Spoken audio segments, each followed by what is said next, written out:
the gospel of the day. He has been through temptation. He is able to help others. We are tempted in our daily life. Some of us know how to fight temptations. Some of us don't. Jesus himself went through temptations. He knows how we feel. He used the scriptures and drew strength from them. He knows what we go through. Let us take courage and approach him. He will not let you be tempted beyond what you can bear.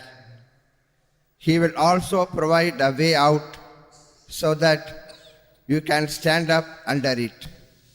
1 Corinthians chapter 10, verse 13.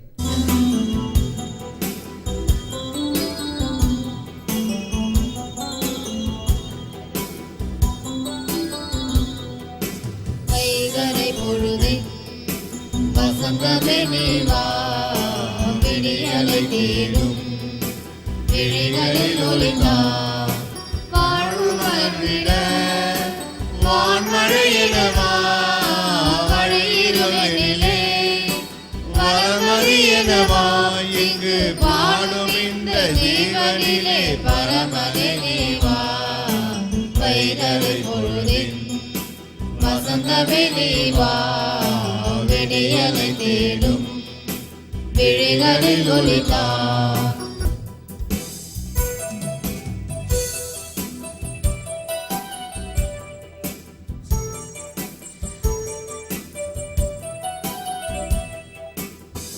அலைகளிலா கடல் நடுவே பயணமென என் வாழ்வு, அமைதி எங்கும் அமைதி என பயணமதை நான் தொட,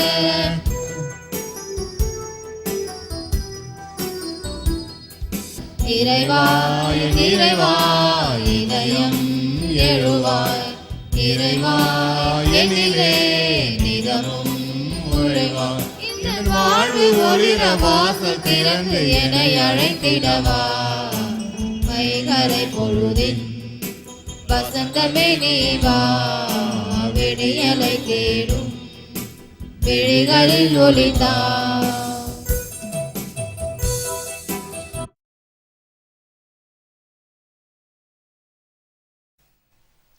ஜெபிப்போமாக. எங்கள் வானக தந்தையே, இந்த அறுவடை விழாவில் நீர் எங்களுக்கு வழங்கிய விளைச்சலுக்காக மகத்துவமிக்கும் திருமுன் நின்று நாங்கள் உளமகிழ்ந்து நன்றி கூறுகின்றோம். உமது அரசின் இறுதி அறுவடை நாளில் தேர்ந்து கொள்ள பெற்றோரின் கூட்டத்தில் நாங்கள் அனைவரும் இடம்பெறுமாறு நற்கனிகளை நிறைவாக தரும் வாழ்க்கை நடத்த இரக்கத்துடன் எங்களுக்கு அருள்வீராக. உம்மோடு தூய ஆவியின் ஒன்றிப்பில் இறைவனா என்றென்றும் வாழ்ந்து ஆட்சி செய்கின்ற எங்கள் ஆண்டவரும் உம் திருமகனும் இயேசு கிறிஸ்துவின் வழியாக உம்மை மன்றாடுகிறோம். ஆமென். இயேசு மக்கள் பாவங்களுக்கு கழுவாய் ஆகும்படி எல்லாவற்றிலும் எல்லாரைப் போல் ஆக வேண்டியதாயிற்று. எபிரேயருக்கு எழுதப்பட்ட திருமுகத்திலிருந்து வாசகம். வாழ்நாள் முழுவதும் சாவு பற்றிய அச்சத்தினால் அடிமைப்பட்டிருந்தவர்களை விடுவித்தார். ஏனெனில் அவர் வானதூதருக்கு துணை நிற்கவில்லை, மாறாக அபிரகாமின் வழிமரபினருக்கே துணை நின்றார் என்பது கண்கூடு. ஆதலின் கடவுள் பணியில் அவர் இரக்கமும் நம்பிக்கையும் உள்ள தலைமை குருவாயிருந்து மக்களுடைய பாவங்களுக்கு கழுவாயாகுமாறு எல்லாவற்றிலும் தம் சகோதரர் சகோதரிகளைப் போல ஆக வேண்டியதாயிற்று. இவ்வாறு தாமே சோதனைக்கு உள்ளாகி துன்பப்பட்டதனால் சோதிக்கப்படுவோருக்கு உதவி செய்ய அவர் வல்லவர். இது ஆண்டவர் வழங்கும் அருள்வாக்கு. இறைவா உமக்கு நன்றி. ஆண்டவருக்கு நன்றி செலுத்துங்கள். அவர் தம் பெயரை சொல்லி வழிபடுங்கள். அவர் தம் செயல்களை மக்களினங்கள் அறிய செய்யுங்கள். அவர் தம் திருப்பெயரை மாற்றிப்படுத்துங்கள். ஆண்டவரை தேடுவோரின் இதயம் அக்களிப்பதாக. ஆண்டவரையும் அவரது ஆற்றலையும் தேடுங்கள். அவரது திருமுகத்தை இடையராது நாடுங்கள்.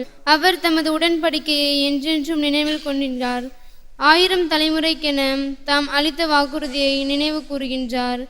ஆபிரகாமுடன் தாம் செய்து கொண்ட உடன்படிக்கையையும் ஈசாக்கு தாம் ஆணையிட்டு கூறியதையும் அவர் நினைவில் கொண்டுள்ளார்.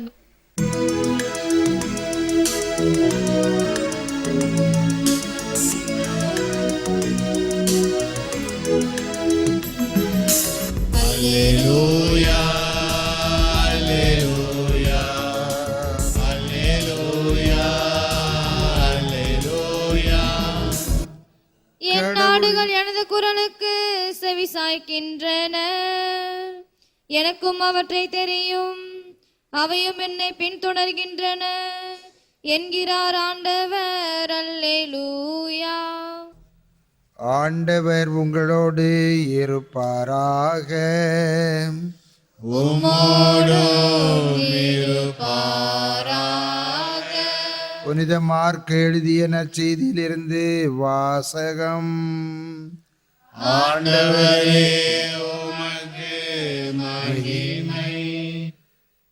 இயேசுவும் சீடர்களும் தொழுகை கூடத்தை விட்டு வெளியே வந்து யாக்கோபு, யோவானுடன் சீமோன், அந்திரேயா ஆகியோரின் வீட்டிற்குள் சென்றார். சீமோனுடைய மாமியார் காய்ச்சலாய் கிடந்தார். உடனே அவர்கள் அதை பற்றி இயேசுவிடம் சொன்னார்கள். இயேசு அவர் அருகில் சென்று கையை பிடித்து அவரை தூக்கினார்.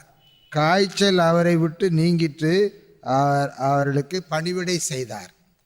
மாலை வேளையில் கதிரவன் மறையும் நேரத்தில் நோயாளிகள், பிணியாளர்கள், பேய் பிடித்தவர்கள் அனைவரையும் மக்கள் அவரிடம் கொண்டு வந்தார்கள். நகர் முழுவதும் வீட்டு வாயில் முன் கூடியிருந்தது. பல்வேறு பிணிகளால் வருந்திய பலரை அவர் குணப்படுத்தினார். பல பேய்களையும் ஓட்டினார். அந்த பேய்கள் அவரை அறிந்திருந்ததால் அவற்றை அவர் பேச விடவில்லை. இயேசு விடியற்காலை கருக்களில் எழுந்து தனிமையான ஒரு இடத்திற்கு புறப்பட்டு சென்றார். அங்கே அவர் இறைவனிடம் வேண்டிக் கொண்டிருந்தார். சீமோனும் அவருடன் இருந்தவரிடம் அவரை தேடி சென்றார்கள். அவரை கண்டதும், எல்லாரும் உம்மை தேடி கொண்டிருக்கிறார்கள் என்றார்கள். அதற்கு அவர், நாம் அடுத்த ஊர்களுக்கு போவோம், வாருங்கள், அங்கும் நான் நற்செய்தியை பறைசாற்ற வேண்டும், ஏனென்றால் இதற்காகவே நான் வந்திருக்கிறேன் என்று சொன்னார். பின்பு அவர் கலிலேய நாடு முழுவதும் சென்று அவருடைய தொழுகை கூடங்களிலே நற்செய்தியை பறைசாற்றி பேய்களை ஓட்டி வந்தார். இது கிறிஸ்து வழங்கும் வாழ்வு தரும் நற்செய்தி. கிறிஸ்துவே உமக்கு புகழ். Long before dawn, Jesus got up and went to a lonely place and prayed. Mark 1:35. இயேசு விடியற் காலை கருக்களில் எழுந்து தனிமையான ஓர் இடத்திற்கு புறப்பட்டு சென்று இறைவனிடம் வேண்டினார். இயேசுவில் அன்பார்ந்த சகோதர சகோதரிகளே, அன்பார்ந்த பிள்ளைகளே, அன்பார்ந்த தொலைக்காட்சி நேய விசுவாசிகளே, prayer should be the key of your life in the morning, the lock of your life in the evening. Mahatma Gandhi. ஜெபம் நமது வாழ்வில் காலையில் வாழ்வின் சாவியாகவும் மாலையில் வாழ்வின் பூட்டாகவும் இருக்க வேண்டும். ஜெபம் என்பது எல்லாருடைய வாழ்க்கையிலும் தேவையானது, எல்லா மதத்தினரும் செய்வது. ஆக we need to believe that we have been saved to serve. நாம் மீட்கப்பட்டிருக்கிறோம் அல்லது அருட்சாதனங்களால் ஆசீர்வதிக்கப்பட்டிருக்கிறோம் என்பது பிறருக்கு சேவை செய்ய, பிறருக்கு உதவி புரிய, பிறருக்கு நல்லது செய்ய, பணி புரிவதற்காகவே மீட்கப்பட்டோம் என்பதை நாம் நம்ப வேண்டும். God's healing power restores us not only to health but to active service and care for others. இறைவனின் குணமளிக்கும் ஆற்றல் நமக்கு நலம் தருவதோடு மட்டுமல்ல, பிறரை கரிசனத்துடன் பேணுவதற்கு ஆகும். நல்ல உதாரணம், ராயப்பருடைய மாமியார் காய்ச்சலாக கிடந்தார்.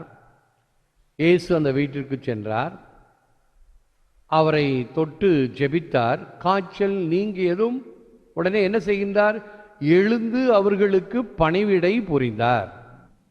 சோம்பி இருக்கவில்லை, கொஞ்சம் களைப்பா இருக்குது, நான் கொஞ்சம் ரெஸ்ட் எடுத்துக்கிறேன், இன்னைக்கு ஹோட்டலில் பார்த்துக்கலாம், ஹோட்டலில் போய் சாப்பாடு வாங்கி பார்த்துக்கலாம். இல்லை, எழுந்து அவர்களுக்கு பணிவிடை புரிந்தார். நம்ம அம்மாக்கள், ஆயாக்கள், அவர்களுடைய வலி வேதனை இதெல்லாம் ஒரு பொருட்டாக கருத மாட்டார்கள். அது தலைவலிச்சாலும் சரி, உடம்புக்கு ஏதாவது இருந்தாலும் சரி, அது ஒரு பக்கம் இருக்கட்டும்னு இவர்கள் தங்களுடைய கடமைகளை, பிள்ளைகளை பேணுவதற்கும், கணவனை பேணுவதற்கும், குடும்பத்திற்கு வேண்டிய கடமைகளை செய்வதற்கும் என்றும் தியாக சின்னங்களாக இருக்கிறார்கள். இன்று இயேசு ஜெபிக்கிறார். இயேசு ஜெபிக்க வேண்டிய தேவை கிடையாது. ஏன் ஜெபிக்க வேண்டிய தேவை கிடையாது? அவர் இறை மகன், எல்லா வல்லமையும் இருந்தவர். இருப்பினும் அவர் ஜெபிப்பது எதற்காக என்றால், தந்தையோடு அவர் என்றும் உறவு கொண்டிருக்கிறார். தந்தையோடு அவருக்கு என்றும் அந்த கனெக்ஷன் இருக்கிறது. அப்பொழுதுதான் அது பயனுள்ளதாக இருக்கும், பயன்பெறும், அர்த்தமுள்ளதாக இருக்கும். நாம் இயேசுவோடு இணைந்திருந்தால், இறை தந்தையோடு இணைந்திருந்தால் இந்த ஆற்றலை பெற முடியும். ஒரு பிளேனு நல்ல மேலே போயிடுச்சு, நம்ம தான் மேலே போயிட்டோமே, இனிமே பறக்க வேண்டாமே அப்படின்னு இன்ஜின்கள் ஆஃப் செய்யப்பட்டன என்றால் என்ன ஆகும்? மேல் சென்ற நிலையில் இருந்தாலும் அந்த என்ஜின்கள் இயங்கிக் கொண்டே இருக்க வேண்டும். அதே போன்று நம்முடைய வாழ்க்கையில் எப்பொழுதும் இந்த ஜெபத்திலே நாம் கருணை, கரிசனம் உள்ளவர்களாக, அதன் மீது எப்பொழுதும் தாக்கம் கொண்டவர்களாக இருக்க வேண்டும். இயேசு இதை செய்கின்றார். எப்பொழுது செய்கின்றார்? நேரம் கிடைக்கும் பொழுதும் சரி, கிடைக்காத பொழுதும் சரி. இரவில் அல்லது காலையில் கருக்களில் தனிமையாக எழுந்து ஜெபிக்கின்றார். மற்றவர்கள்லாம் அவரை தேடுகிறார்கள், எங்கே இயேசு? அப்ப இயேசு இன்னைக்கு என்ன சொல்வாரு? நீங்க நல்ல வார்த்தைகளை கேட்கணும்னு நான் வந்தீங்க? இல்லை இல்லை, நல்லா சாப்பிட்டீங்கல்ல, மறுபடியும் சாப்பாடு கிடைக்குமான்னு தேடிட்டு வந்தீங்க. அப்பங்களை வயிறார உண்டதால் தான் என்னை தேடுகிறீர்கள் என்று இந்த நற்செய்தியில் சொல்லுவார். ஆகவே மக்கள் தேடியது இயேசுவை எதற்காக? தங்களுடைய இந்த தேவைகள் பூர்த்தி செய்யப்பட வேண்டும் என்பதற்காக. ஆனால் அதையும் தாண்டி இந்த ஆன்மீக தேவைகள், உணவு, உடை, இருப்பிடம், அதற்கு அடுத்த கட்டத்தில் வருவது அன்பு, மதிப்பு, ஏற்பு, பாதுகாப்பு. அதற்கு அடுத்த கட்டம் வருவதுதான் இறை அன்பு, பிறர் அன்பு, பிறர் சிநேகம், சமூக சேவை. இப்படி பல வகையிலே மனிதன் தன்னுடைய நாட்டத்தை கொடுப்பது.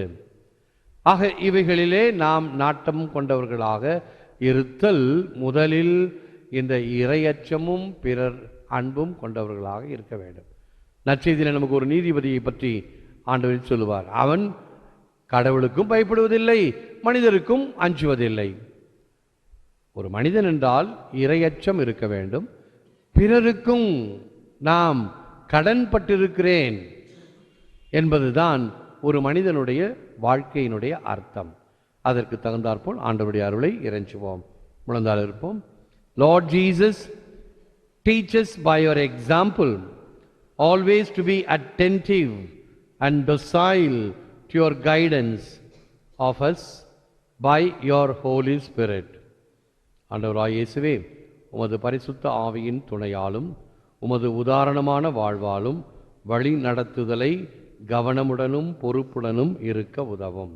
எவ்வாறு நீர் இறை தந்தையிடம் தொடர்புள்ளவர்களாக தினமும் இரவிலோ காலையிலோ எழுந்து ஜெபிக்கச் சென்றது எங்களுக்கு ஒரு நல் உதாரணமாக அமையட்டும். இதனால் நாங்களும் எங்களுடைய ஜெப வாழ்க்கையில் உம்மோடு என்றும் ஒன்றித்திருக்கத்தக்கதாக ஜெபிக்கின்ற மனப்பான்மையை தாரும்.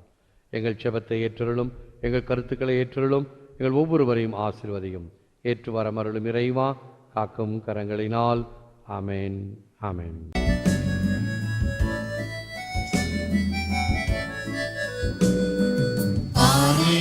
தந்தோம் கர்த்தாவே, ஏற்றுக்கொள் என்னை இப்போதே. கண் கொண்டு பாரும் கடவுளின் மகனே, காணிக்கையா தந்தார் நீதானே. காணிக்கை தந்தோம் கர்த்தாவே, ஏற்றுக்கொள் என்னை இப்போதே. ஜெபிப்போமாக. நலன்களுக்கெல்லாம் நாயகனை, இந்த நன்றி பலியில் நீர் எமக்கு அளித்த விருந்தை அருந்தி மகிழ்ந்த நாங்கள் உம்மை வேண்டுகின்றோம். நாங்கள் நேர்மையோடு உழைக்கவும், உங்கள் உழைப்பின் பயனாக நீர் எமக்கு அளித்து வரும் கொடைகளை இல்லாதவரோடு பகிர்ந்து வாழவும் வேண்டும் என்று எங்கள் ஆண்டவராகிய கிறிஸ்து வழியாக உம்மை மன்றாடுகிறோம். ஆண்டவர் உங்களோடு இருப்பாராக. உம்மோடும் இருப்பாராக. எல்லாம் வல்ல இறைவன் பீதா சுதன் பரிசுத்தாவி உங்கள் அனைவரையும் ஆசீர்வதிப்பாராக.